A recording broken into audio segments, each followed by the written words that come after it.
Joel Reyes had been on the back porch with his coffee when he heard the car door. He heard most things. It was not something he chose. It was something that had been built into him during 2 tours and had not been taken out when he came home. And he had reached an understanding with it over the years. The way you reach an understanding with a feature of yourself that is not comfortable, but is useful. He heard the particular sound of a car door closing with the deliberate care of someone who is about to do something they have practiced. And he set his coffee down. Tuck was already at the corner of the porch. He was a 6-year-old, black and tan German shepherd who had been with Joel for 3 years and who had developed, in that time, the specific fluency of a dog who knows its person's rhythms so completely that it operates not on command, but on understanding. He had not heard the car door with any different quality than he heard the mail carrier, or the neighbor's retriever, or the evening sparrows in the azaleas. But he had heard Joel set the coffee cup down, and he had positioned himself at the corner of the porch the way he positioned himself at the beginning of things. The man coming up the front walk was 58 years old and wore the smirk of someone who had decided, before reaching the property, that he already knew how this was going to go. Manila envelope. Practiced forward lean, the bearing of a man who used his size the way certain people use it, not as aggression exactly, but as the constant communication that he was larger than the situation and had been before he arrived. His name was Dale Pruitt. He owned the building. He had been trying to remove Mabel Greer from the upstairs unit for 6 months and had come today to finish it. What Dale Pruitt did not know, walking up that path with his envelope and his smirk, was that the Marine on the back porch had been documenting everything for 4 months. The log, the photographs, the timestamps, and that a retired judge named Francis, 2 houses down, had come to her window when she heard the car. What he did not know was that the Marine was already outside. If this is your first time here, subscribe before we go further. This one ends the way it should end, and you will want to see it.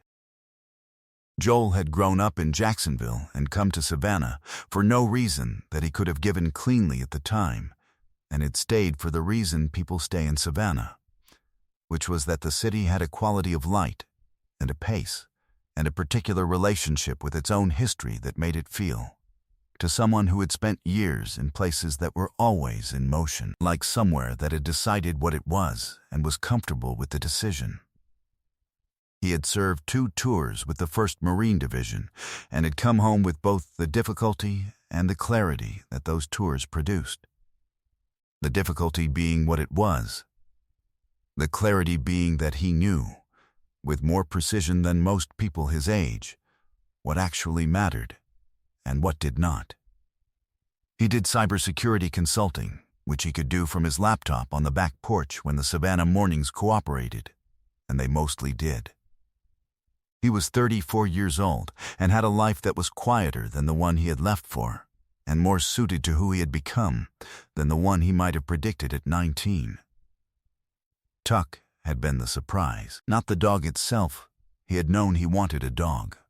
But the specific way Tuck had reorganized his interior life, which was the way a good working dog reorganizes the life of a person who has been running partly on hypervigilance and didn't know how to turn it down. Tuck did not reduce the vigilance. He shared it. Which meant Joel could be alert without being exhausted by alertness, because the alertness was distributed between them, and Tuck carried his half without complaint and without drama, and without needing it to be acknowledged. He positioned himself at Joel's left shoulder. Always, not trained to, chose to. The left shoulder was where he had decided to be, and he had been there for 3 years, and Joel had stopped noticing it consciously and had started feeling its absence on the mornings when Tuck was at the vet or at the groomer. A small displacement in the left side of his field of presence that told him something was missing from the configuration. Mabel Greer had been in the upstairs unit for 19 years. She was 78 years old. Retired after 31 years teaching 4th grade in Savannah-Chatham County schools, with a pension that covered rent, groceries, and medications, and not a great deal more. A margin she managed with the precise competence of a woman who had spent her career teaching children that paying attention to what was in front of you was the whole of the skill required to do most things well. Her husband Calvin had died 7 years ago. He had been a high school history teacher, the other end of the school system from Mabel's career, and they had spent 30 years in the same professional world without ever quite seeing the same students, which they had found, for reasons neither of them could fully explain, continually amusing. She had not told anyone about the hot water. The hot water went off in January. Pruitt described it as an emergency repair. The repair did not occur. Mabel heated water on the stove for 6 weeks and told no one because she was embarrassed. Not logically embarrassed. She knew the failure was not hers, but embarrassed in the specific way of a woman who had managed her own life competently for decades and did not want to describe the stove and the pot to anyone who would worry. She had also not told anyone about the notices. 6 notices in 6 months. Each cited a fabricated violation, a noise complaint from a woman who went to sleep at 9:30, a premises modification for a hook rack installed 16 years ago that Pruitt had observed without objection in 2019, an unauthorized occupant because Joel had carried her groceries upstairs twice. She had written letters after each one with the clear, organized competence of a woman who believed that explanation resolved problems, and after each letter a new notice had arrived, and she had understood slowly that the problem was not the individual violations. The problem was Dale Pruitt, who had decided he wanted the building for short-term rentals and had identified Mabel, alone and elderly and without a lawyer, as the tenant most likely to yield. He had been right about the alone and the elderly. He had been wrong about the yield. Joel had heard the first notice through the ceiling, had heard Pruitt's voice in the stairwell, the specific cadence of it, Mabel's voice measured and careful, and Pruitt's expansive and casual, in the way of a man who knows the other person cannot afford to lose their temper. He had gone back to his unit and opened a document and written the date and the time and what he had observed. He had done this because he had been trained to document what he observed, and because Pruitt's quality in that stairwell was one he recognized, the comfort of someone who had done this before and had never been accountable for it. And because that kind of comfort usually meant a trail. He had been building the trail for 4 months. He had not told Mabel he was building it, because telling Mabel would have required explaining why he thought it was necessary. And explaining that would have meant telling her what he understood about what Pruitt was doing. And he had not been ready to say that to a 78-year-old woman until he had enough that saying it would come with something useful attached. The 72-hour vacate notice was the moment he understood he had waited long enough. Tuck was at his left shoulder when Joel came around the corner of the building to the front walk. He had not told Tuck to come. He had stood up from the back porch, and Tuck had stood up with him, because that was how they worked. And when Joel came around the corner of the building, Tuck came with him at the left shoulder and did not lag and did not surge ahead, simply moved with him, the way a well-made thing moves with the person it was made for. Pruitt was on the front step with the envelope in his hand. He had been speaking to Mabel through the screen door. She had opened the inner door, but not the screen, which was the wisdom of a woman who had learned over 6 months that putting more between herself and this man was generally the correct instinct. His back was to Joel. Tuck made a sound, not a bark. A sound lower than a bark and older than alarm, the continuous, grounded frequency of a dog that has taken stock of a situation and arrived at a conclusion. It was the sound that moved through a room or a front walk, the way a change in air pressure moves through a space. Not loudly, but completely. registering in the body before it registers in the mind. Pruitt turned. He looked at Joel. He looked at Tuck, whose eyes had not moved from Pruitt's face, and whose feet were planted, and whose posture held the specific quality of a dog that has decided what it is doing and has no remaining questions about whether it will continue. He looked back at Joel. The smirk was still there. It was the kind of smirk that has been used so many times that it has become structural rather than expressive.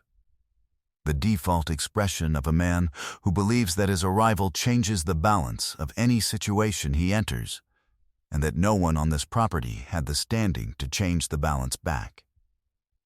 "This is a private conversation," Pruitt said. "This is a shared front step," Joel said. He came up the walk steadily, without hurry, and stood beside Mabel's door, which put him to Pruitt's right, and Tuck took a single step forward on Joel's left and planted again, and the geometry of the porch had changed in the way that geometry changes when a new element enters it, and the person who thought they controlled the space understands that they no longer do. Joel looked at the envelope. "I'd like to see the notice," he said. "Has anyone ever stepped up for you when you didn't ask, just appeared, already on your side? Ready? Tell me about it in the comments, and if you've been the one who stepped up, tell me that too." This section is for both. Pruitt held the envelope for a moment, with the expression of a man deciding whether his practiced procedure had an adequate response to a variable it had not anticipated, which was a Marine and a German Shepherd, where he had expected no one but a 78-year-old woman alone. He had not anticipated the Marine because he had underestimated what 2 years of sharing a building meant to people who paid attention to each other. He had not anticipated the German Shepherd because he had not thought the Marine's dog was relevant. He had not anticipated the document on Joel's phone, the log. 4 months, 22 entries, photographs, timestamps, the repair requests that had gone unaddressed, and the notices that had arrived in response to nothing, because he did not know it existed. Joel read the vacate notice. He read it the way he read everything that required reading, with his full attention, without rushing, without the performed impatience that documents sometimes receive when they are designed to be intimidating. He read it and handed it back and picked up his phone and opened the document and handed that to Pruitt instead. "That's a log of every interaction between you and the tenant in Unit 2 since May," he said.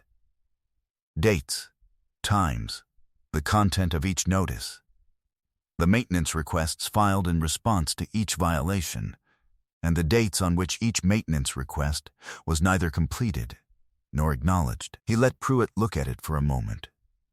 The hot water was off for 6 weeks in January and February. There are 12 photographs of the stove being used as the primary hot water source. The lease requires habitable conditions. Hot water is a habitable condition under Georgia landlord-tenant law. Pruitt looked at the document on the phone. He looked at Joel. "You've got no standing here," he said. "You're not the tenant named in the—" "I'm a witness," Joel said. "To 22 documented events, all of which are on this phone, time-stamped, and have been shared with a second location this morning." He said it the way he said things in situations that required a specific quality of steadiness, not loudly, not with heat, with the particular low register of someone who has complete confidence in the material and no interest in performing that confidence. Tuck had not moved. His eyes had not moved from Pruitt's face. The sound had stopped, which was in some ways more present than the sound had been, the silence of a dog that has made its assessment and is simply waiting. Mabel's screen door opened. She came onto the step and stood beside Joel with her hands folded in front of her in the way she had stood in front of classrooms for 31 years, not aggressively, not in imitation of anything, simply occupying her own ground, with the full, quiet authority of a person who has decided the ground is hers. She looked at Dale Pruitt. "He turned the hot water off in January," she said. "Not to Joel, not to Pruitt. To the front walk and the street and the September afternoon and whatever witnesses it held. I heated water on the stove for 6 weeks. I didn't tell anyone because I was embarrassed." She said it in the precise measured cadence of a woman who has been telling the truth her entire life and is very good at it. "I'm not embarrassed anymore," she said. Pruitt's mouth opened. Nothing useful came out. Down the walk, at the edge of the property, a woman had appeared who had not been there a moment before. She was in her early 70s, with the upright bearing of someone who had spent a significant portion of her career making other people stand up straight. And she was watching the porch with the focused attention of a former circuit court judge who recognizes the shape of a situation from its outline. Frances Aldrich had lived 2 houses down for 22 years and had watched Dale Pruitt walk up this path before, in other configurations, with other tenants, and had not had what she needed to do anything about it. She now recognized, from the body language of the man on the porch and the phone in the Marine's hand, and the dog that had not blinked, that the configuration had changed. She walked up the path. She introduced herself by name and former title, which she did not often do because she did not like using it as a credential, but which she did today because some situations call for the clearest available statement of who is present. She asked to see the vacati notice. She read it with the speed of someone who has read 10,000 documents like it, which she had. She handed it back. She looked at Pruitt with the expression of a judge who has heard the version of events that does not match the documents and has decided which one she believes. "This notice cites an unauthorized occupant," she said, "on the basis of a neighbor assisting with groceries. In Georgia, that does not constitute subletting under any definition I am aware of, and I am aware of all of them." She looked at him steadily. "I'm also aware that 6 documented maintenance failures, including the deprivation of hot water for 6 weeks, constitutes a pattern of retaliatory conduct under Georgia Code Section 44724, which I imagine you've heard of." Pruitt had the look of a man whose procedure had not included a retired circuit court judge in the geometry of a front porch. "I'll be in touch with my attorney," he said. "Please do," Frances said. "They'll want to see the log."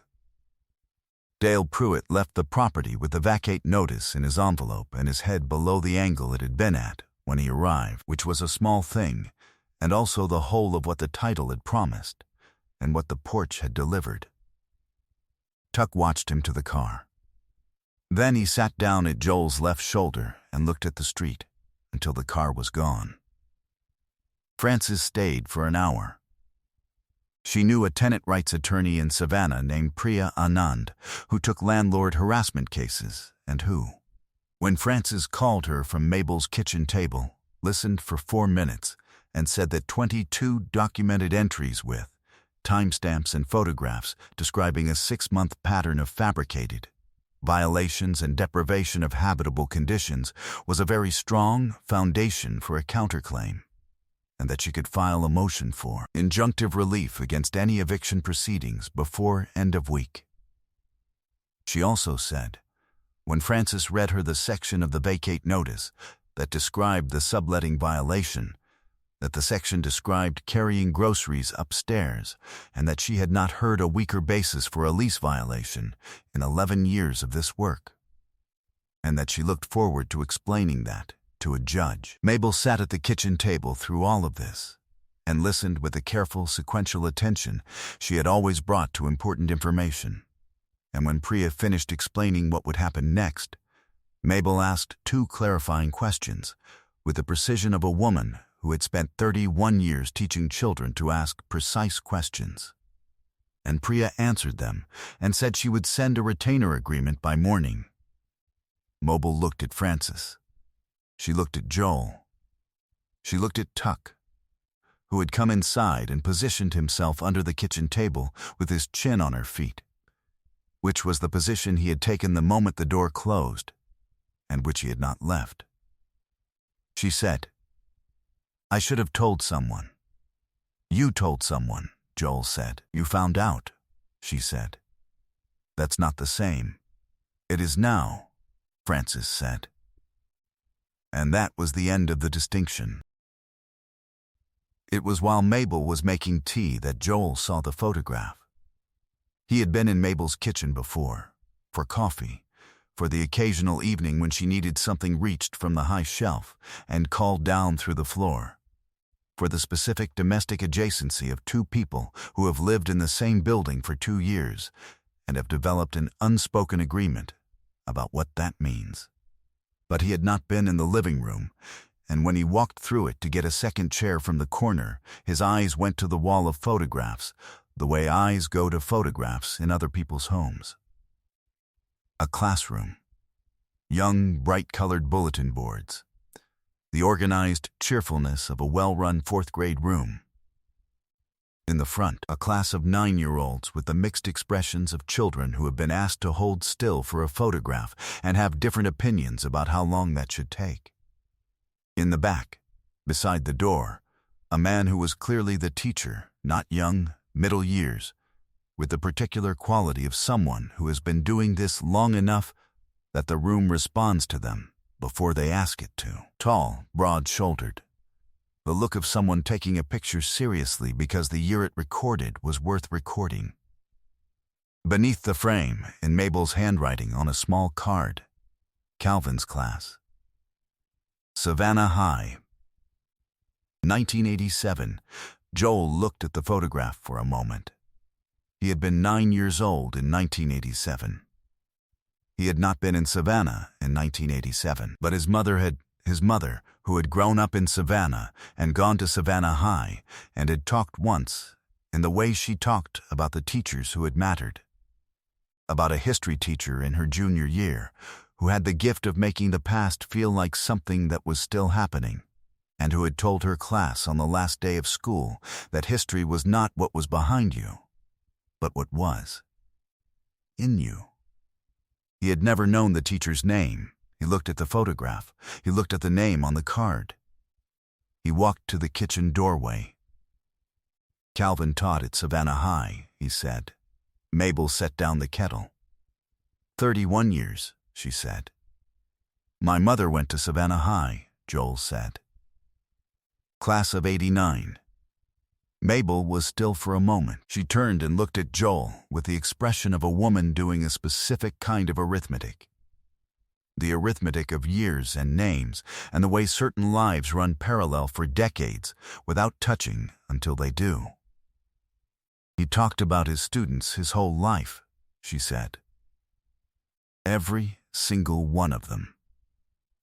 Tuck came to the kitchen doorway and sat at Joel's left shoulder and looked at Mabel, and his tail moved in the slow, considered way it moved when he had taken stock of a situation and found it to be, on balance, exactly what it was supposed to be. Priya Anand filed the motion for injunctive relief on Thursday morning. By Friday afternoon, Dale Pruitt's attorney had called to discuss the matter, which was the call Pruitt's attorney makes when the documents on the other side are better than anticipated. The eviction proceeding was withdrawn before it was filed. The pattern of retaliation counterclaim remained active and moved toward a settlement that included a full repair schedule, signed and dated with a compliance monitor, and a lease extension that Mabel had not asked for, but that Priya had negotiated because asking was her job. The hot water was repaired on a Tuesday in October by a plumber who arrived at 8 in the morning and finished by noon. And Mabel stood in her kitchen when it came on and ran it over her hands for a long moment and said nothing. Because some things do not need words, and the running water was saying everything. The other tenants Pruitt had driven out over 4 years were harder to help.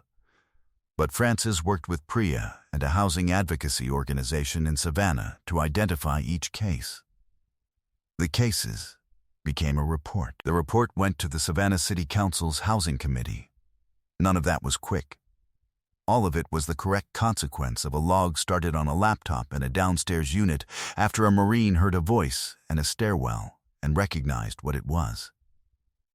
Joel had not started the log because he knew what he was building. He had started it because he had been trained to document what he observed, and because something in the quality of Pruitt's voice told him the observing needed to be written down. Preparation and timing are different things. You can only control the first one. On the first cold evening of November, Mabel came downstairs with soup. Joel had learned that the occasions were not random. They corresponded to the evenings when she had assessed he might need something, and that soup was the right form for the need. They sat at his kitchen table and ate the soup and talked about Calvin and his mother and the way Savannah contained, for people who had lived there long enough, the compressed presence of every version of itself. Tuck lay across both their feet, and the November evening came down outside, and the building stood the way it had stood for 100 years. The way buildings stand when the people inside them have decided they are worth keeping. Mabel Greer had been keeping her part of that building for 19 years.